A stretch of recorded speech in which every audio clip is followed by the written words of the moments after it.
ನಮ್ಮ ಬೆಂಗಳೂರು ಹೊರವಲಯದ ದೇವನಹಳ್ಳಿ ಕರ್ನಾಟಕದ ಗುರುಗ್ರಾಮ ಆಗುತ್ತಾ?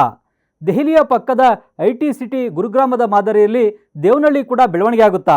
ದೇವನಹಳ್ಳಿಯಲ್ಲಿ ಏನೇನು ಮೂಲಸೌಕರ್ಯ ಬೆಳವಣಿಗೆ ಆಗ್ತಾ ಇದೆ? ದೇವನಹಳ್ಳಿ ಹೇಗೆ ಅಭಿವೃದ್ಧಿ ಆಗ್ತಾ ಇದೆ? ಗುರುಗ್ರಾಮ ಅಥವಾ ನೋಯ್ಡಾವನ್ನು ಮೀರಿಸುವ ರೀತಿಯಲ್ಲಿ ದೇವನಹಳ್ಳಿ ಅಭಿವೃದ್ಧಿ ಆಗ್ಬೋದು ಅಂತ ಹೇಳಲಿಕ್ಕೆ ಏನು ಕಾರಣ ಅನ್ನೋದನ್ನು ನಾವೀಗ ವಿವರಿಸ್ತೇವೆ ನೋಡಿ. ಮುಖ್ಯವಾಗಿ ಬೆಂಗಳೂರಿಗೆ ಹೊಂದಿಕೊಂಡಂತೆ ಇರುವಂತಹ ದೇವನಹಳ್ಳಿನಲ್ಲಿ ಈಗಾಗಲೇ ಇಂಟರ್ನ್ಯಾಷನಲ್ ಏರ್ಪೋರ್ಟ್ ಇದೆ. ಏರ್ಪೋರ್ಟ್ ಎಲ್ಲೇ ಸ್ಥಾಪನೆ ಆದರೂ ಕೂಡ ಅದರ ಸುತ್ತಮುತ್ತ ಸಾಕಷ್ಟು ಮೂಲಸೌಕರ್ಯಗಳು ಬೆಳವಣಿಗೆ ಆಗುವಂಥದ್ದು ಸಹಜ. ಜೊತೆಗೆ ರಿಯಲ್ ಎಸ್ಟೇಟ್ ಕೂಡ ಸಾಕಷ್ಟು ಅಭಿವೃದ್ಧಿ ಆಗುತ್ತೆ. ಈಗ ದೇವನಹಳ್ಳಿಯ ಸುತ್ತಮುತ್ತ ಕೂಡ ರಿಯಲ್ ಎಸ್ಟೇಟ್ ಹಬ್ ಆಗಿ ಬೆಳವಣಿಗೆ ಆಗ್ತಾ ಇದೆ. ಎಲ್ಲರಿಗೂ ಗೊತ್ತಿರುವಂತೆ ದೇವನಹಳ್ಳಿನಲ್ಲಿ ಇಂಟರ್ನ್ಯಾಷನಲ್ ಏರ್ಪೋರ್ಟ್ ಇದೆ.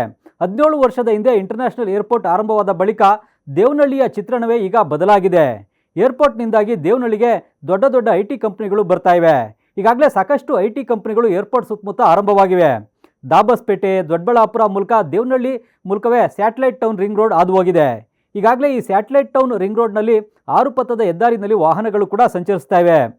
ಏರ್ಪೋರ್ಟ್ ಸ್ಥಾಪನೆಯಿಂದಾಗಿ ದೇವನಹಳ್ಳಿಯಲ್ಲಿ ಐಟಿ ಮತ್ತು ಬಿಸ್ನೆಸ್ ಪಾರ್ಕ್ಗಳು ತಲೆ ಎತ್ತುತ್ತಿವೆ.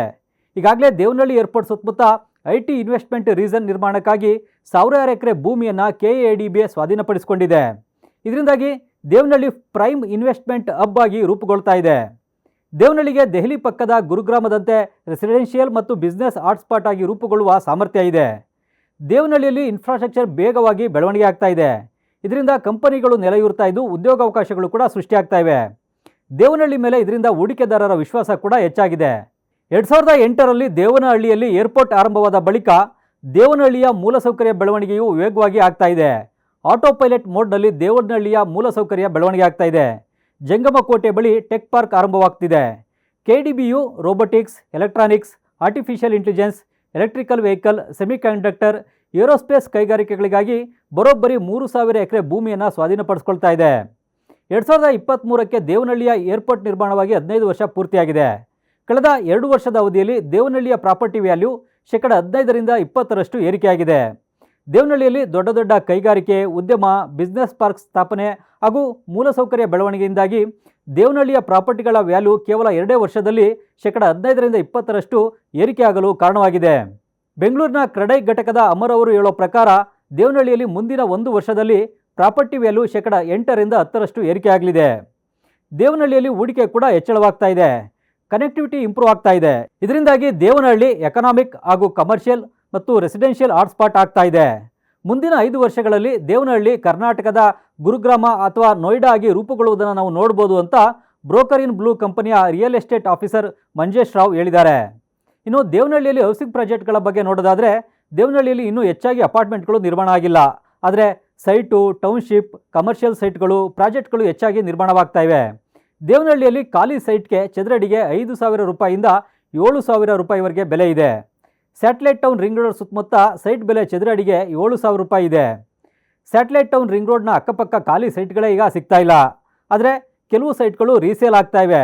ರೀಸೇಲ್ ಸೈಟ್ಗಳ ಬೆಲೆ ಚದರಡಿಗೆ 9,000 ರೂಪಾಯಿವರೆಗೂ ಇದೆ. ದೇವನಹಳ್ಳಿಯಲ್ಲಿ ಬ್ರಿಗೇಡ್ ಗ್ರೂಪ್, ಸತ್ವ ಗ್ರೂಪ್, ಅರವಿಂದ್ ಗ್ರೂಪ್ಗಳು ಅಪಾರ್ಟ್ಮೆಂಟ್ಗಳನ್ನು ನಿರ್ಮಾಣ ಮಾಡ್ತಾ ಇವೆ. ಸತ್ವ ಗ್ರೂಪ್ ಖಾಲಿ ಸೈಟ್ಗಳನ್ನು ಮಾರಾಟ ಮಾಡ್ತಾ ಇದೆ. ಬ್ರಿಗೇಡ್ ಗ್ರೂಪ್ನ ಅಪಾರ್ಟ್ಮೆಂಟ್ನ 1 BHKಗೆ 75 ಲಕ್ಷ ರೂಪಾಯಿಗೆ ಮಾರಾಟ ಮಾಡ್ತಾ ಇದೆ.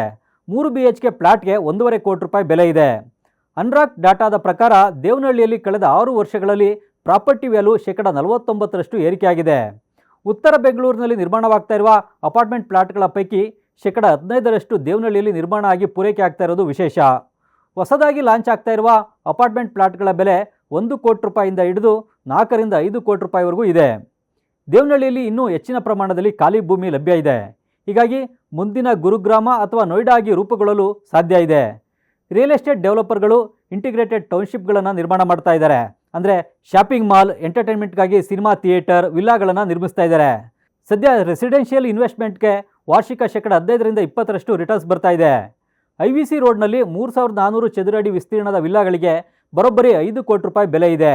ಇನ್ನು ಹೌಸ್ ಆಫ್ ಹಿರಾನಂದಾನಿ ಕಂಪನಿಯು ಚದುರಡಿ ಜಾಗವನ್ನು 10,000 ರೂಪಾಯಿಗೆ ಮಾರಾಟ ಮಾಡ್ತಾ ಇದೆ. ಇನ್ನು ಬಾಡಿಗೆ ದರವನ್ನು ನೋಡೋದಾದರೆ ಕಳೆದ ವರ್ಷ 2 BHK ಬಾಡಿಗೆ ದರ ತಿಂಗಳಿಗೆ 18,000 ರೂಪಾಯಿ ಇತ್ತು. ಈ ವರ್ಷ 25,000 ರೂಪಾಯಿಗೆ ಏರಿಕೆಯಾಗಿದೆ. ದೇವನಹಳ್ಳಿ ಏರ್ಪೋರ್ಟ್ಗೆ ಮೆಟ್ರೋ ರೈಲು ಸಂಪರ್ಕ ಕಲ್ಪಿಸಲು ಮೆಟ್ರೋ ನಿರ್ಮಾಣದ ಕಾಮಗಾರಿ ಕೂಡ ಈಗಾಗಲೇ ವೇಗವಾಗಿ ನಡೀತಾ ಇದೆ. ಮುಂದಿನ ವರ್ಷದ ಅಂತ್ಯದ ವೇಳೆಗೆ ಏರ್ಪೋರ್ಟ್ಗೆ ಮೆಟ್ರೋ ಕನೆಕ್ಟಿವಿಟಿ ಕೂಡ ಸಿಗುವ ಸಾಧ್ಯತೆ ಇದೆ.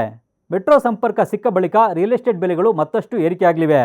ಇತ್ತೀಚೆಗೆ ಅಮೆಜಾನ್ ಕಂಪನಿಯು ತನ್ನ ಕಚೇರಿಯನ್ನು ಬೆಂಗಳೂರಿನ ಯಶವಂತಪುರದಿಂದ ಏರ್ಪೋರ್ಟ್ ಸಮೀಪಕ್ಕೆ ಸ್ಥಳಾಂತರಿಸಿದೆ. ಫಾಕ್ಸ್ಕಾನ್ ಕಂಪನಿಯು ಏರ್ಪೋರ್ಟ್ ಸಮೀಪದಲ್ಲೇ ಐಫೋನ್ ಉತ್ಪಾದನಾ ಘಟಕವನ್ನು ಆರಂಭಿಸಿದೆ. ಇದಕ್ಕೆ 8,000 ಕೋಟಿ ರೂಪಾಯಿ ಇನ್ಸೆಂಟಿವ್ ಅನ್ನು ರಾಜ್ಯ ಸರ್ಕಾರ ಈ ವರ್ಷದ ಬಜೆಟ್ನಲ್ಲಿ ಘೋಷಿಸಿದೆ.